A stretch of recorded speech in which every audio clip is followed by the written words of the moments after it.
두눈박이가 있으면요, 반드시 두눈박이는 외눈박이들에게 핍박을 당하게 되어 있습니다.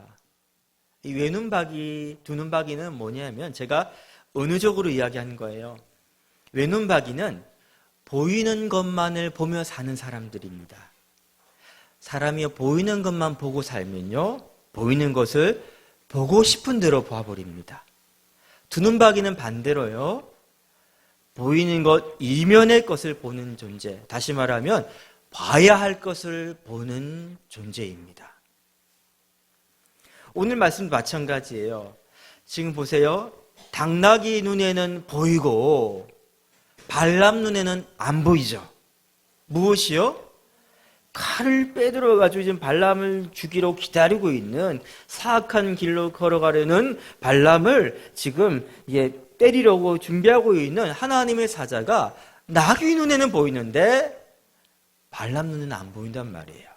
자, 그러니까 발람이 어떻게 합니까? 나귀를 막대기로 때리고 채찍으로 때리고 3번이나 때리잖아요. 자기를 살리려는 나귀를 모르고.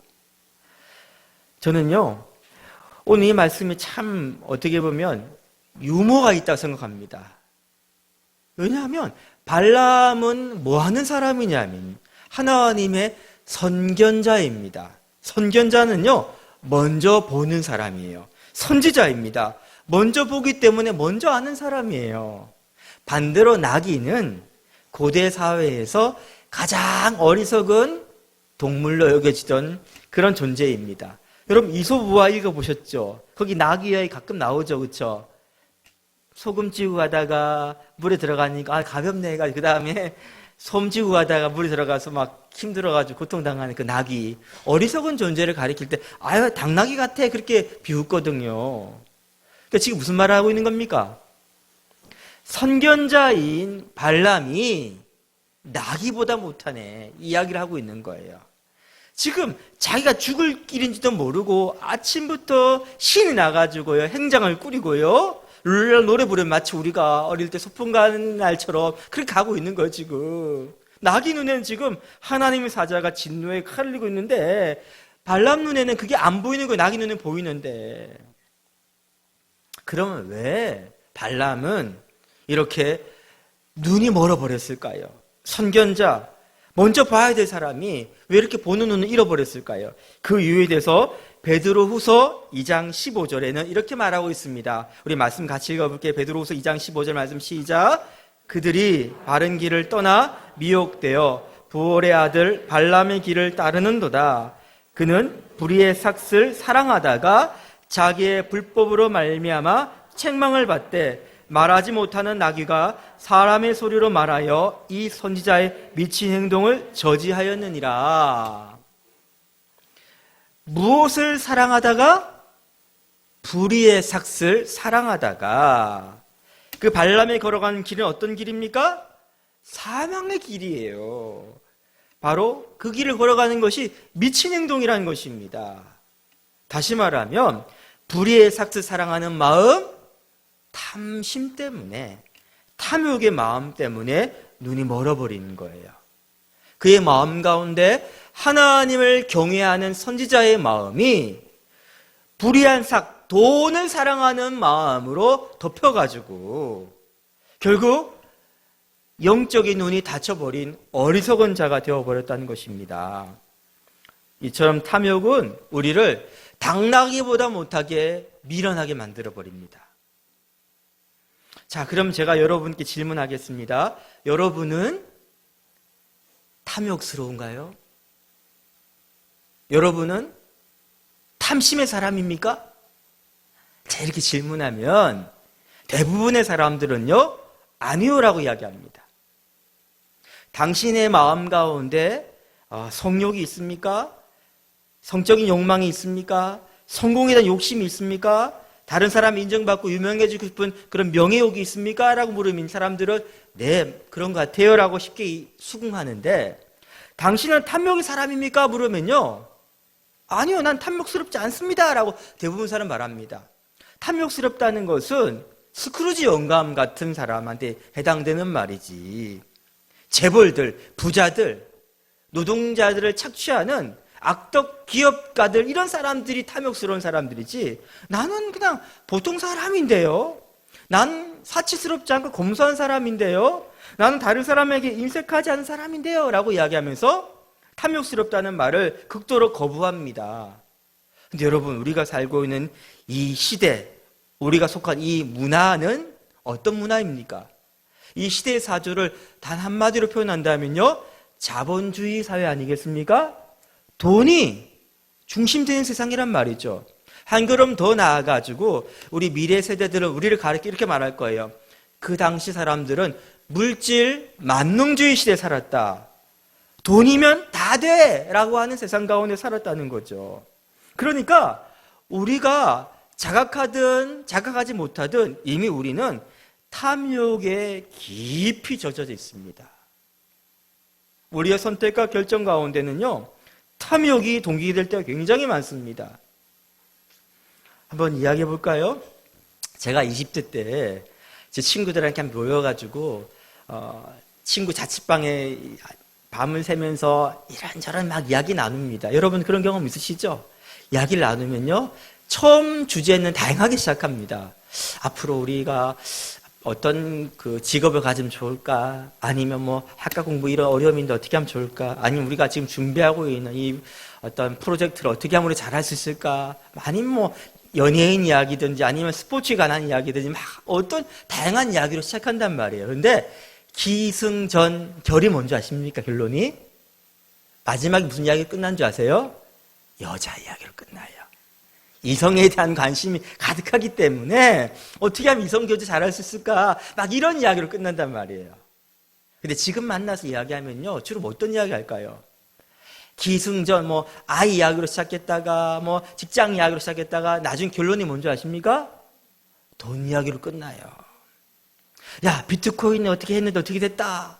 아니면 주식 뭐 사는데 이렇게 대박 됐다. 아니면 쪽박 찼다. 아니면 아파트가 뭐 얼마나 올랐다. 이런 이야기가 결론이에요.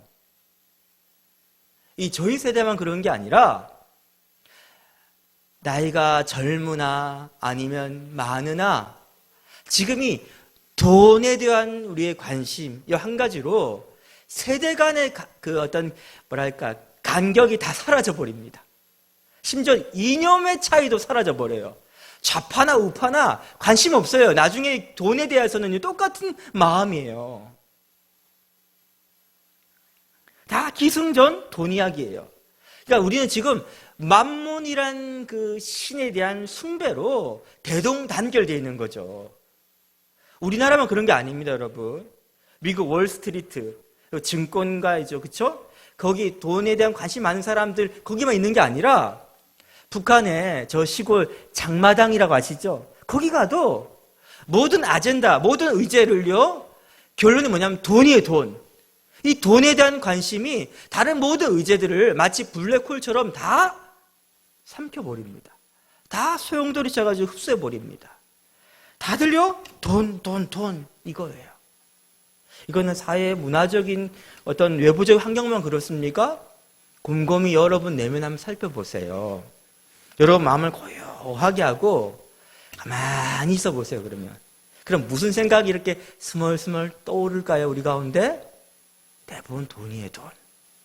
돈 걱정하는 거, 돈에 대한 고민들. 그래, 우리 생각 중 가장 많이 차지하는 것이요, 돈입니다. 우리 안에 있는 간절한 바람도 마찬가지죠. 간절한 하나님 앞에 나와 하는 기도의 제목들, 여러분 언제 가장 똥줄이 타가지고 간절히 기도합니까?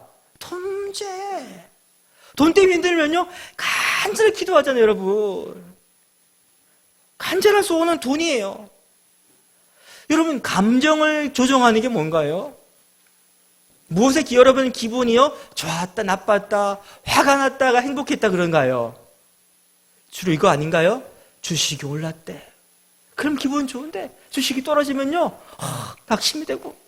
아파트 가격이 올랐다는 게 기분 좋은데 우리 아파트 가격이 이만큼 올랐는데 내 친구 아파트 가격이 서울에 집 사는데 이만큼 올랐다 그러면요, 갑자기 배가 아프고. 지금 우리 감정을 막 흔들고 있는 게 뭐예요 지금? 돈 아닙니까 여러분? 이 말은 우리의 마음 중심에 지금 무엇이 있다고요? 탐욕의 마음이 가득하다는 것이죠. 탐심이 있다는 것이죠. 목사님, 이건 어쩔 수 없지 않습니까? 다들 그렇게 살던데요? 다들 그렇게 산다고? 그래도 되는 거 아닌가요? 성경 다르게 이야기합니다.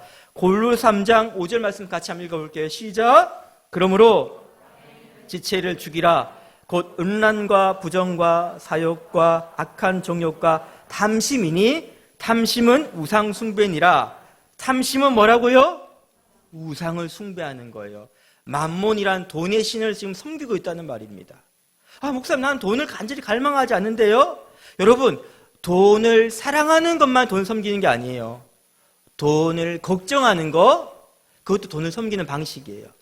우리는요, 돈을 신뢰합니다. 돈이 있으면 다 돼. 그래서 어떻게 한다고요? 돈을 갈망하다가 돈이 이끈 대로 돈이 이끈 대로 따라가게 되죠. 복종하게 되죠. 이것은 어떤 삶 방식입니까? 옛사람의 삶 방식이란 거예요. 근데 우리 이렇게 산단 말이죠. 여러분, 우상을 이런 식으로 섬기면 그 결론이 뭘까요? 우상은 끊임없이 우리에게 약속합니다. 너는 나를 잘 섬기면 내가 너에게 복을 줄게. 돈이 이렇게 속삭입니다. 넌 나 잘 귀하게 대하면 나도 너를 귀하게 대할게. 그런데요, 그 결론이 뭐냐면요, 우상은 반드시 그 우상을 섬기는 자를 마지막 끝에는요, 배신합니다. 돈을 섬기는 사람은요, 반드시 돈에 의해서요, 배신당해서 망한단 말이에요. 대표적인 예가 바로 오늘 본문 나오니 발람이란 선지자입니다. 그는 불의의 삭을 사랑하다가 결국 어떻게 됩니까? 여호수아 13장 22절을 보니까 그는 비참하게 칼에 의해서 죽습니다. 2018년도 금융위기가 발생했을 때 미국에서요, 수많은 명망가들이 극단적인 선택, 자살로 생을 마감했습니다. 여러분, 그들이 이런 것은요, 돈이에요. 하지만 그들은 마음의 중심에 돈을 두고 살았기 때문에 돈을 잃는 것이 내 자아를 잃는 것이다, 내 인생을 잃는 것이다 라고 여겼기 때문에 결국 나는 살 의미가 없어 해가지고 어떤 사람은 옥상에 떨어져 죽고, 어떤 사람은 곤충으로 자살하고, 어떤 사람은 목매달아 죽고, 수많은 명망가들이요, 돈 문제 하나 때문에 인생을 그냥 포기해버렸습니다. 우리 주변에 보지 않습니까?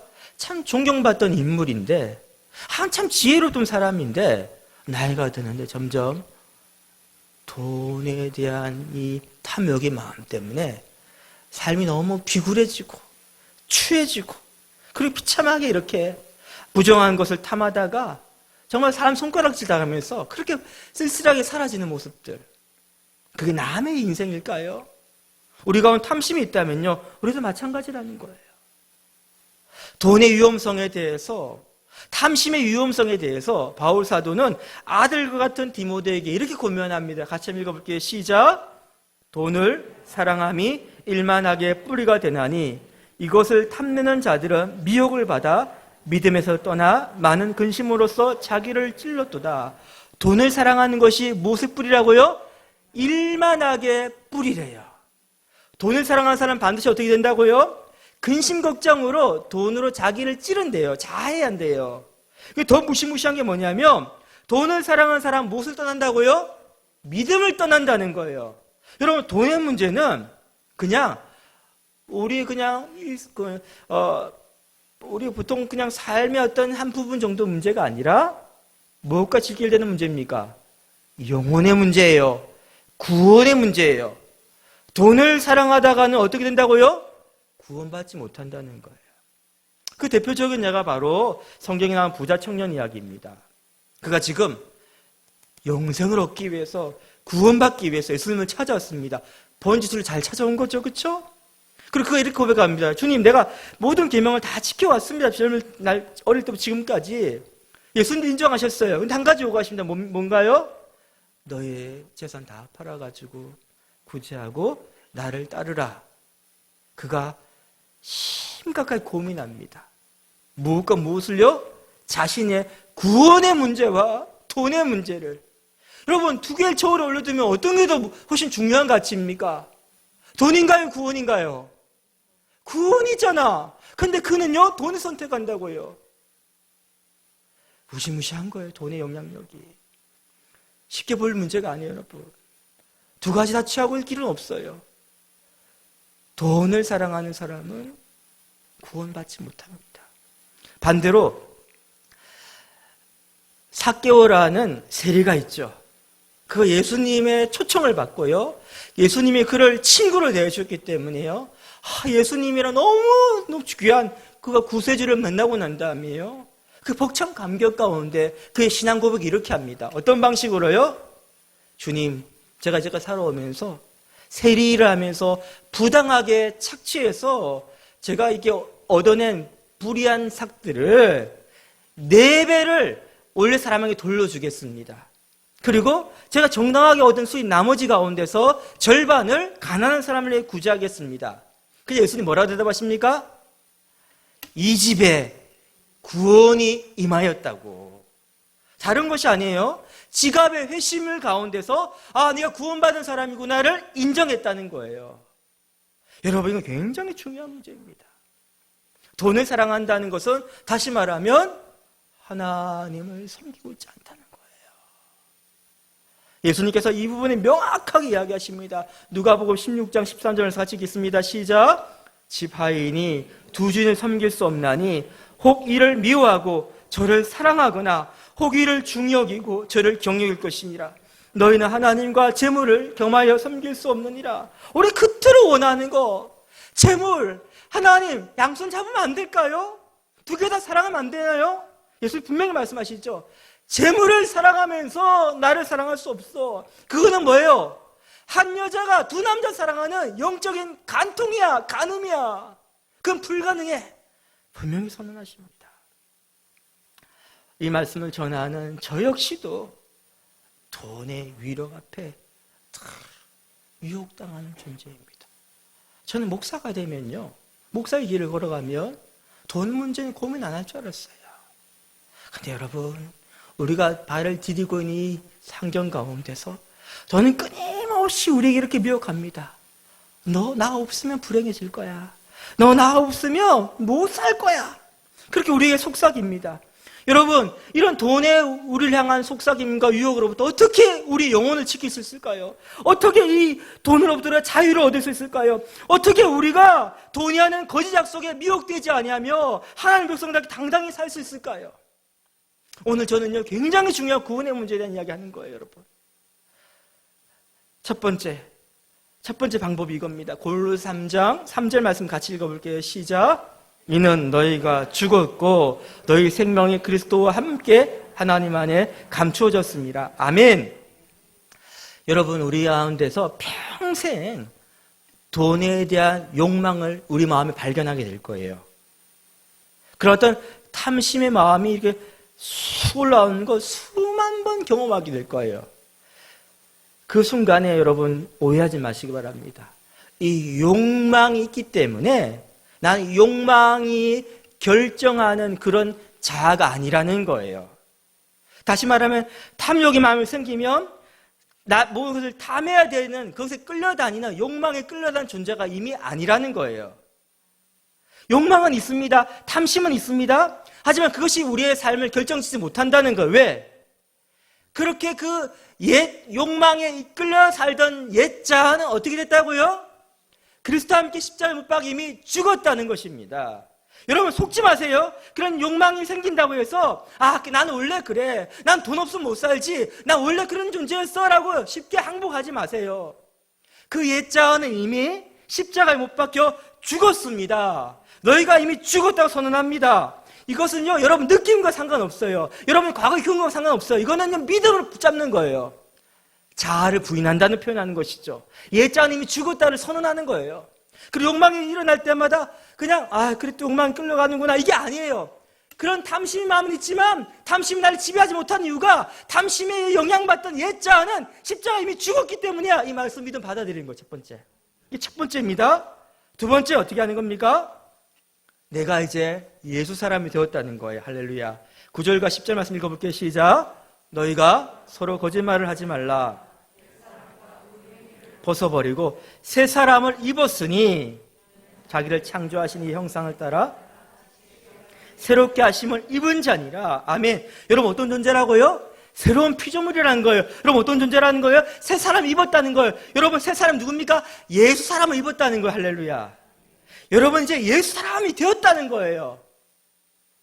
여러분이 공로가 아닙니다. 여러분 노력의 결과가 아닙니다. 애씀과 수고에 획득한 게 아니라 예수 십자가의 보혈의 공로 여러분 가운데 입혀졌다는 말이에요. 이걸 믿으시기 바랍니다. 즉 다시 말하면 이제는 과거 옛자는요 돈에 집이었던 옛자는 이미 없어져 버렸고 나는 이제 예수 사람이 되었기 때문에 예수님이 돈에 대해 대하시는 그 방식대로 우리는 이제 살 수 있는 능력이 우리 가운데 이미 생겼다는 거예요. 무슨 말이냐면요, 우리가 과거에 돈을 숭배하고 돈을 섬겼던 이유는, 돈을 갈망했던 이유는 뭐냐면요, 돈에 대한 갈망은 겉으로 보이는 표피적인 어떤 갈망입니다. 욕망입니다. 그 내면의 심층적인 욕망이 뭐냐면 이거예요. 안전감을 누리고 싶은 욕망, 그리고 인정받고 싶은 욕망, 사랑받고 싶은 욕망, 괜찮은 존재라고 여겨지고 싶은 욕망들, 이런 거죠. 야, 돈을 왜 갈망합니까? 돈이 있어야 내가 이제 노후가 안전하죠. 돈이 있어야지 내 자녀들이 힘들지 않죠. 돈이 있어야지 내가 병에 걸려도 큰일 안 생기죠. 그래서 우리가 돈을 갈망했다는 거예요. 탐욕 밑에 뭐가 있다고요? 안정감을 누리시는 욕망이 있었다는 거죠. 또 이런 거 있습니다. 여러분 어르신들 그렇지 않아요? 야, 명절에 우리 손주들 왔는데 용돈이 한 푼 줘야지 할머니한테 할머니하고 하지. 그 돈 줄 거 없어 얼마나 비참한 줄 알아? 그럼 내 존재가 아무 의미 없는 존재처럼 느꼈죠. 우리 남자분들 그렇지 않습니까? 부모님 용돈 탁탁 드리고 싶다는, 그래 뭡니까? 효자라는 인정감 받을 수 있잖아요. 직장에서도 연봉 얼마야 해야지 친구 사이에서 나 얼마 벌어 하면요, 그런 괜찮은 존재처럼 인정받잖아요.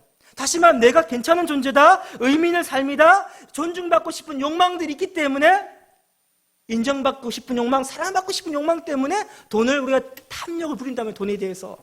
근데 복음은 뭐냐면요, 우리 이런 안전에 관한 갈망함들과 사랑받고 인정받고 싶은 갈망들이 이미 충분히 채워졌다는 거. 할렐루야.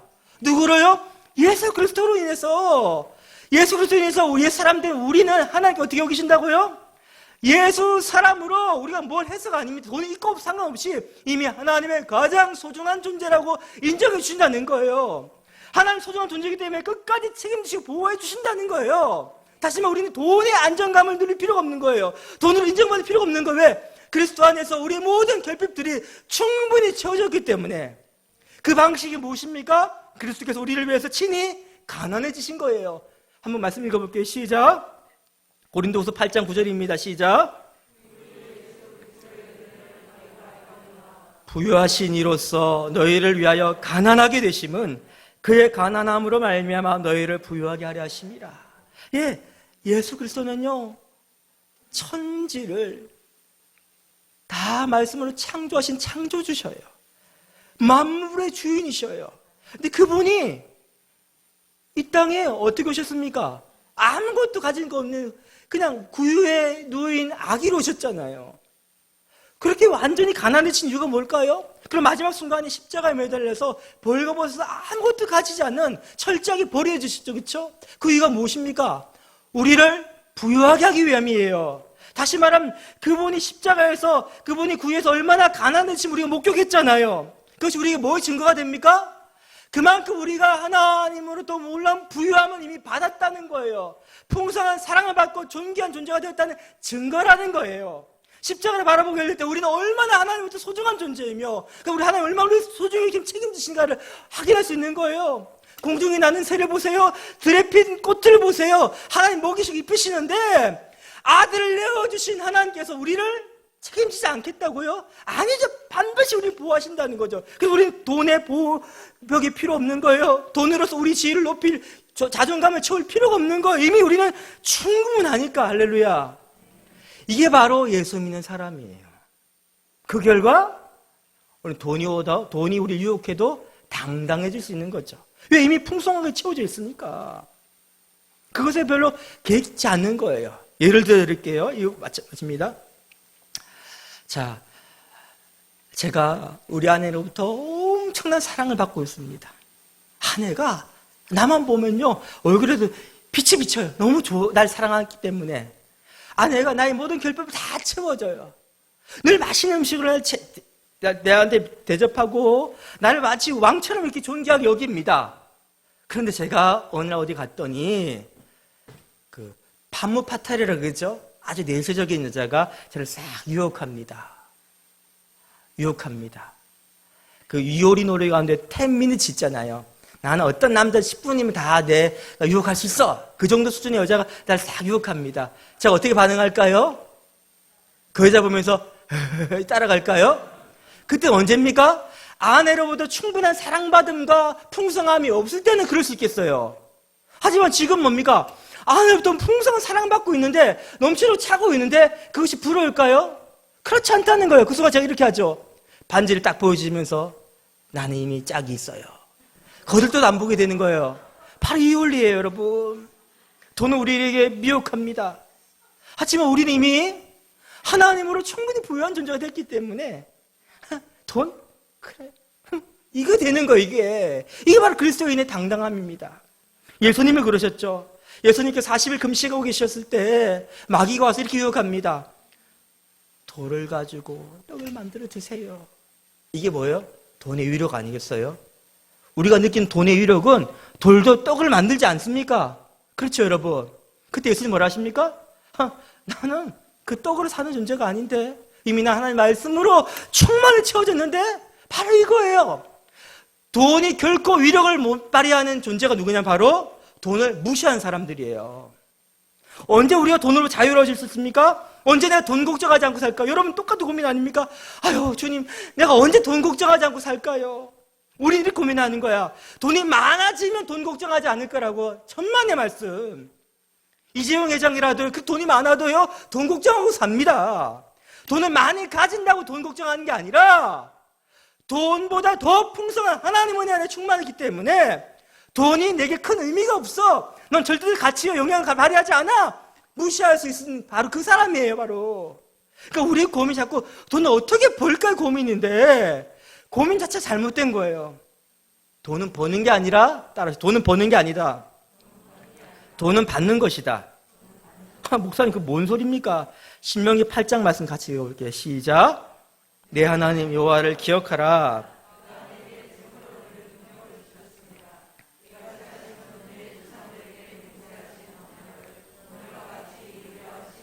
자, 하나님께서 약속하신 거예요. 이스라엘 백성하고.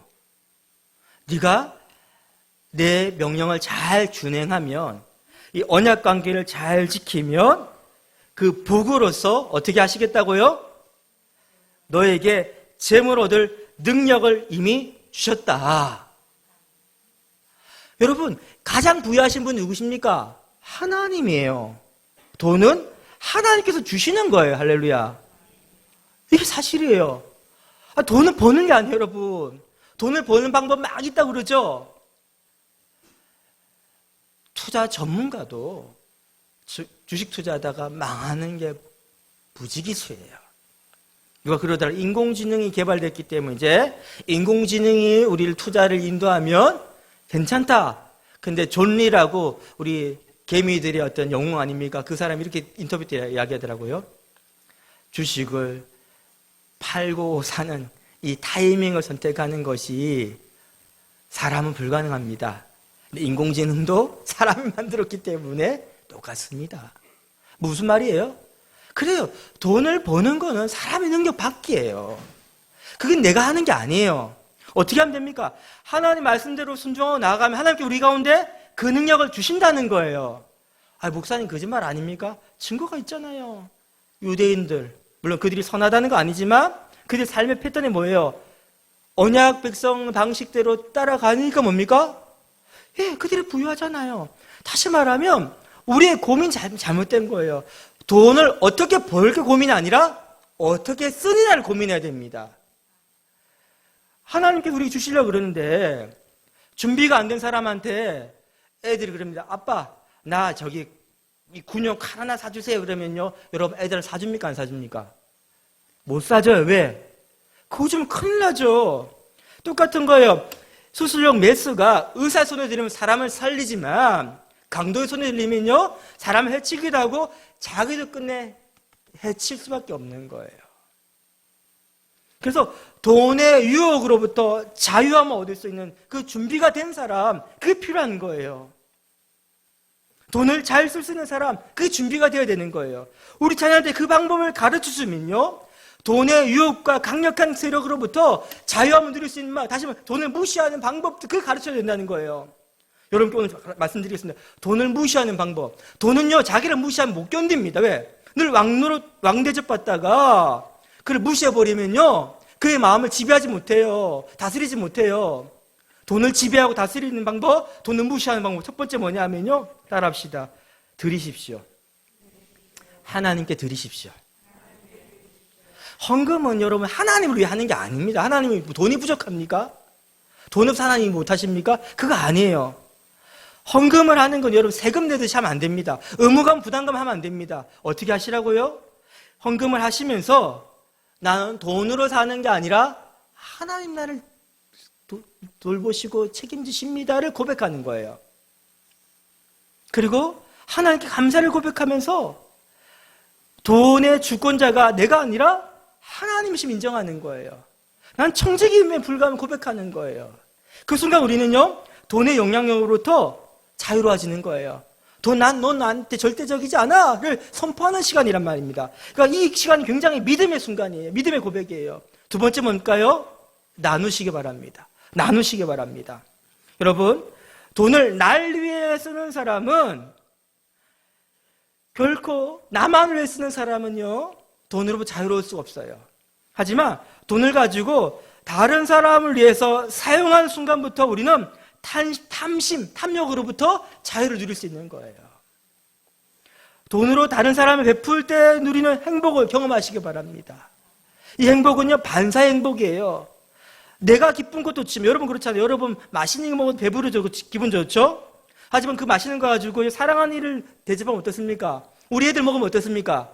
내가 안 먹어도 훨씬 더 배부르지 않아요? 바로 그거예요. 다른 사람의 행복한 걸 보는 그 행복을 누리게 될 때 비로소 우리는요, 돈에 지배받지 않게 된다는 말입니다. 저는요, 김영석 교수라고 혹시 아십니까? 이분이 100년 이상 사신 분인데 이분이 이런 고백을 했습니다. 100년을 쭉 살아보면서 수많은 사람 만났는데 정말 행복해지고 싶어 하는데 결단코 행복해지지 못하는 부류가 있더라. 인터뷰에서 이야기한 거예요. 정말 행복해지고 싶어 하는데 진짜 절대 행복해지지 못하는 부류가 딱 두 가지가 있더라. 첫 번째가 어떤 사람이냐면요, 물질의 가치만을 전부로 여기며 사는 사람이에요. 이 사람이 행복해질 수 없는 이유가 뭐냐면 물질은 아무리 채워도 만족함이 없어요. 여러분 그렇잖아요. 내 주식은 지금 2배를 띄었는데 내 친구가 산 주식은 5배를 띄었으면 배가 부릅니까? 배가 아픕니까? 배가 아파요. 그럼 5배 되면 행복해질까요? 그렇지 않아요. 바로 그거예요, 여러분. 그 만족이 없어요. 물질의 가치만 추구한 사람들은 만족이 없어요. 그 만몬에 끌려다니면서 고통받는 거예요. 또 어떤 사람입니까? 이기심에 갇힌 사람이에요. 나만 생각하는 사람. 그 사람이 왜 행복하지 못하는지 이렇게 설명하더라고요. 잘 아는 좁은 요 밥그릇에다가 그 큰 행복을 담으려니까 담기지 않는다는 거예요.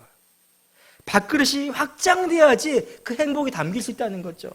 야베스의 기도가 이런 기도가 있죠. 내 지극을 넓혀주소서. 그 뭡니까? 내 땅 많이 갖게 해주지, 그 말이 아니라 무슨 말이냐면요, 수많은 사람들을 섬기며 그 사람들에게 베풀 수 있고 선한 영향을 끼칠 수 있게 해달라는 기도예요. 다시 말하면 그릇이 넓혀달라는 기도예요. 수많은 사람을 담아서 사람을 유익하게 하는 홍익인간 뜻이에요. 그게 그렇게 해주면 뭡니까? 본인이 행복해진다는 거예요. 많은 사람들이 만몬 때문에 그 만몬 섬기다가 인생이 만몬 열심히 따라다니다가 비참하게 결말됩니다. 심지어는 예수 믿는다는데도 똑같아요. 예수님과 만몬 함께 겸하여 섬길 수 없는데 여전히 우리 마음 가운데 돈 걱정, 염려, 근심까지 있다는 것은 지금 내가 어떤 구원을 받았는지는 모르는 것이고, 그래서 제일 속상한 게 누굽니까? 하나님이에요. 아들까지 내어주면서 우리 행복하기를 원하시는데 돈 고국 때문에 우리 행복하지 못한 거 볼 때 하나님이 가슴을 찌십니다, 여러분. 미국 금융위기 때문에 수많은 사람이 파산했다고 이야기했죠. 그렇죠? 그때 팀 켈러 목사님 섬기시는 리디머 교회에서도 빌이라는 교인이 있었는데 이분도 똑같은 상황이었어요. 과거에 잘 나가던 분인데 이분이 폭삭 망했어요. 이분이 그 금융위기가 일어나기 한 불과 몇 년 전에 회심해가 예수님 믿었거든요. 그 이런 고백합니다. 만약에 과거의 나였다면 나는 극단적인 선택했을 거예요. 자살했다는 말이죠. 그렇죠?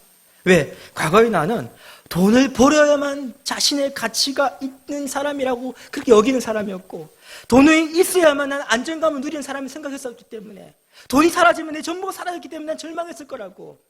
근데 지금은 아니라고. 과거에 나는 성공과 부에 내 영혼의 둥지를 틀었다면 지금은 하나님의 은혜, 예수 그리스도 십자가의 그 놀라운 구속의 사랑, 그 안에 내 영혼의 뿌리를 내리고 있기 때문에 지금 비록 돈은 잃었지만 나는 오늘이 언제 옛날보다도 지금 내가 가장 행복한 순간이라고.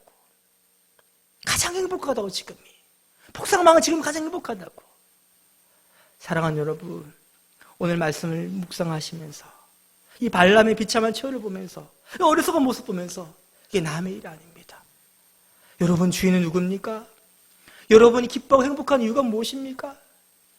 여러분 마음을 요동치는 게 무엇입니까?